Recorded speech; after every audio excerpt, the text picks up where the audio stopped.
इस तरह से बच्चों तीन जो समाजीकरण की थ्योरी हैं वो अलग अलग रूप से बताने का प्रयास किया है कि कूले की क्या थ्योरी है, मीड ने क्या दिया है अपने विचार, और फ्राइड की थ्योरी।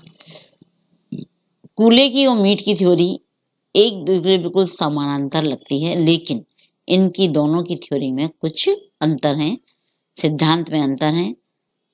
उसमें पहला जो अंतर है वो है कूले ने आत्म के विकास में व्यक्ति और समाज को समान रूप में महत्वपूर्ण माना है। मतलब जितनी महत्ता व्यक्ति की है उतनी ही महत्ता समाज की है, लेकिन मीड ने समाज को अधिक महत्व दिया है और व्यक्ति को नहीं। उनके अनुसार समानीकृत व्यवहार प्रत्येक व्यक्ति की आत्मा चेतना से को अवश्य प्रभावित करते हैं। यानी कि अगर समाज नहीं है तो व्यक्ति का कोई महत्व नहीं है, ऐसा मीड का मानना है।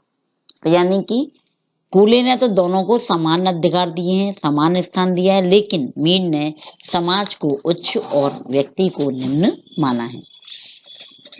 दूसरा जो अंतर है, मीड ने आत्म के विकास को कुछ चरणों या स्तरों द्वारा स्पष्ट किया है, जबकि कूले ने इस प्रकार के विकास स्तरों का उल्लेख नहीं किया है। मीड ने स्तर बताए ना, 3 स्तर, पहले आई और मी, पहले आई और फिर मी की धारणा का विकास होता है,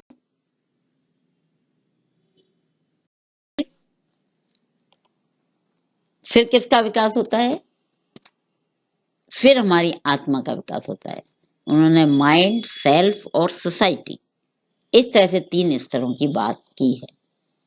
लेकिन कूले ने ऐसा कुछ नहीं बताया। उन्होंने कहा हम जैसा शीशे की तरह समाज है, व्यवहार करते हैं और वैसी शकल हमें समाज दिखाता है और उसी आधार पर हम अपने आत्मा का विकास करते हैं। तीसरा पॉइंट है, कूले ने आत्म को केवल एक धारणा माना है जिसके बारे में स्पष्ट रूप से कुछ नहीं कहा जा सकता, जबकि मीड ने आत्म को स्वयं के विकास या विषय में एक चेतना माना है जिसका प्रभाव निश्चित रूप से कहीं अधिक होता है। यानी कि कूले ने आत्म को क्या माना है, एक धारणा माना है, विचार है, जिसका कोई भी मतलब जो है स्पष्ट रूप हमको दिखाई नहीं देता है। लेकिन मीड ने इसी विचार की जगह स्वयं एक विषय या एक चेतना माना है जिसका प्रभाव निश्चित रूप से ही कहीं ना कहीं अधिक होता है। चौथा है, मीड के अनुसार आत्म का निर्माण अनेक व्यक्तियों के व्यवहारों अर्थात समानीकृत व्यवहारों से होता है। मतलब जैसा एक समूह के द्वारा व्यवहार किया जाता है वही मान्य और वैध होता है और उसी के अनुसार हमें व्यवहार करना चाहिए। जबकि कूले के अनुसार व्यक्ति एक या दो व्यक्तियों के व्यवहारों से भी अपने आत्म का निर्माण कर सकता है। नेक्स्ट, कूले के सिद्धांत की तुलना में मीड का सिद्धांत अधिक व्यवस्थित और स्पष्ट है, क्योंकि वो तो एक ही बात को कहते रहते हैं कूले, लेकिन उन्होंने एक व्यवस्थित रूप से समझाने का प्रयास किया है।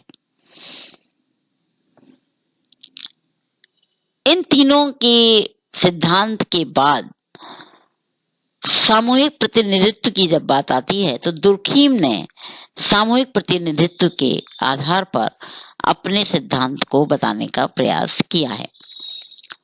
दुर्खीम के अनुसार, जो दुर्खीम का सिद्धांत है, थ्योरी ऑफ कलेक्टिव प्रेजेंटेशंस,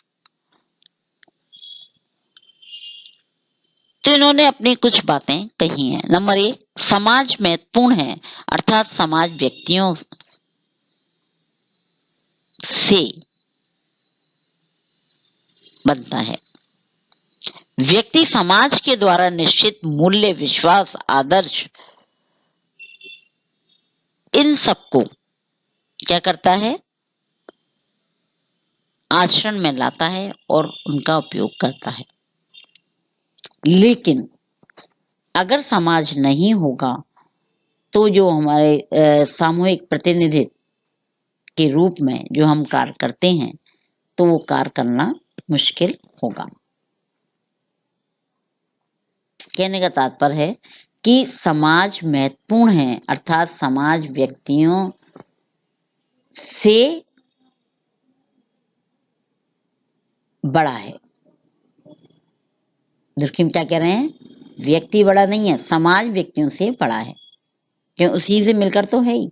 दूसरा, व्यक्ति समाज के द्वारा निश्चित मूल्यों, विश्वास, आदर्श और व्यवहार के प्रतिमानों द्वारा नियंत्रित होता है।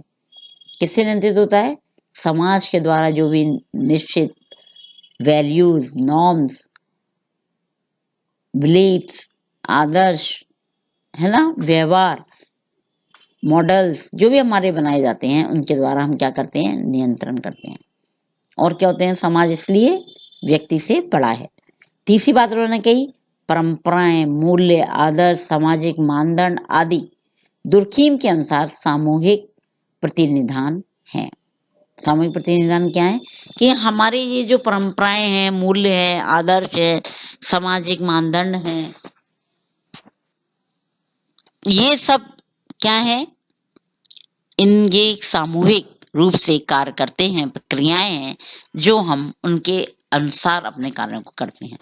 एक बार हम कानूनों को, सरकार के द्वारा बनाए गए कानूनों को तोड़ सकते हैं, लेकिन हमारी वैल्यूज, हमारी परंपराएं या हमारे मानदंड हैं उनको हम नहीं तोड़ते हैं। कोई भी कंट्रोल नहीं है, फिर भी हम कहेंगे समाज हमारे ऊपर उसके लिए क्या करता है? नियंत्रण करता है। चौथा है, यही सामाजिक तथ्य कहे जाते हैं। मतलब सोशल फैक्ट की बात दुर्खिम ने करी है, तो उन्होंने कहा सामाजिक तथ्य क्या है? कोई हमें ऐसी चीज नहीं कि ये घटना ये है। सामाजिक तथ्य यही है कि हमने परंपराओं को तोड़ा तो इस तथ्य के द्वारा ये काम हुआ। हमने मूल्यों के विरुद्ध काम किया तो वो हमारा सामाजिक तथ्य है। हमने सामाजिक मानदंडों के विरोध में कार्य किया तो ये हमारा सामाजिक तथ्य है। तो इन्हीं घटनाओं जिनका हम अध्ययन करते हैं वो क्या कहलाते हैं? सोशल फैक्ट कहलाते हैं। फिर दुर्खीम ने समाजीकरण से संबंधित कुछ अवधारणाओं की बात करी है। पहले उन्होंने कही नकारात्मक दृष्टिकोण। समाज के अंदर दोनों तरह के दृष्टिकोण होते हैं, लेकिन समाजीकरण में हम अधिकांशतः सकारात्मक चीजों को लेते हैं कि ऐसे किया, ऐसे किया, ये सीखा, ये सीखा, ये सीखा। लेकिन समाज में एक दूसरा दृष्टिकोण भी होता है, नकारात्मक दृष्टिकोण। वो भी समाजीकरण को क्या करता है? प्रभावित करता है। उससे भी व्यक्तियों के व्यवहार क्या होते हैं? प्रभावित होते हैं। विसमाजीकरण। विसमाजीकरण समाजीकरण के आधार पर हम समाज में क्या करते हैं? विकेंद्रीकरण करते हैं। श्रम विभाजन की बात करी है दुर्खीम ने कि हम शक्तियों को बांटते हैं। तो समाजीकरण के माध्यम से अलग अलग जो संस्थाएं हैं वो अपने अनुसार एक बच्चे को क्या करती हैं? समाजीकृत करती हैं और बताती हैं कि शिक्षा के माध्यम से उसे ज्ञान दिया जाता है, धर्म के माध्यम से धर्म का ज्ञान दिया जाता है, परिवार के द्वारा उसकी परंपराएं और वो सिखाई जाती हैं, और अन्य संस्थाओं के माध्यम से उसको अन्य चीजें सिखाई जाती हैं। नेक्स्ट है पुनर्समाजीकरण। एक बार समाजीकरण करके अगर हम उससे विस्मित हो जाते हैं तो फिर उसका पुनः समाजीकरण किया जाता है। और चौथा है पूर्वाभासी समाजीकरण। पहले से आभास हो जाए, पहले से आभास हो जाए, पूर्वाभासी कि अब ऐसे होने वाले, ऐसे माता पिता नहीं बने, हम बनने वाले हैं, पूर्वाभासी हमें आभास में लगता है, तो हम अपने आप को अब ऐसे करना पड़ेगा, बच्चों को कैसे पालना है, क्या करना है, अब ये तो ये पूर्वाभासी क्या है? समाजीकरण है। अब आता है समाजीकरण के कारक। दुर्खीम ने कुछ कारक बताए हैं। वो कारक हैं, पहला सुझाव। कोई भी हम कार्य करते हैं उसके लिए सुझाव जो हमें मिलते हैं उसके अनुसार हम अपने व्यक्तित्व को निखारते हैं। दूसरा अनुकरण, दूसरों को देख देख के उसका अनुकरण करते हैं। तीसरा सहानुभूति, एक दूसरे के प्रति सहानुभूति। चौथा पालन पोषण, किस तरह से हम पालन पोषण करते हैं। 5वां सामाजिक प्रशिक्षण, 6वां पुरस्कार एवं दंड, मतलब अच्छा कार्य है तो पुरस्कार देके और अगर गलत काम किया तो दंड देके समाज के द्वारा व्यक्तियों का समाजीकरण किया जाता है।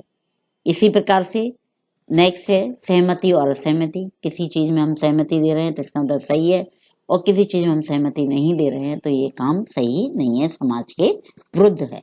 या इसी चीज को नेक्स्ट बताया है उन्होंने मजाक उड़ाना। कई बार हम देखते हैं हमारे व्यवहारों पर हंसते हैं या उसकी मजाक उड़ाते हैं तो हमें लगने लगता है कि हमने कुछ गलत किया है, और उस गलत होने के कारण हमें वो परिवर्तन करने का एक प्रेरणा मिलती है या साहस होता है और हम उस व्यवहार को बदलने का प्रयास करते हैं। तो इस प्रकार से हम देखते हैं कि किस प्रकार ये समाजीकरण जन्म से लेकर मृत्यु तक हमारे साथ निरंतर चलता रहता है, यानी निरंतर चलने वाली प्रक्रिया है। और अलग अलग समाजशास्त्रियों ने अपने ढंग से इसे बताने का प्रयास किया है। अंत में अपने शब्दों में हम यही कह सकते हैं कि बिना समाजीकरण के एक बालक सामाजिक प्राणी नहीं बन सकता है। अगर उसका समाजीकरण नहीं हुआ है तो जिस तरह से एक जानवर व्यवहार करता है वैसा ही वो व्यवहार सीखता है, क्योंकि परिवार और समाज के बीच में उसका क्या नहीं होता है, मिलन नहीं हुआ होता है। इस कारण से वो सामाजिक प्राणी नहीं बन पाता है। ओके।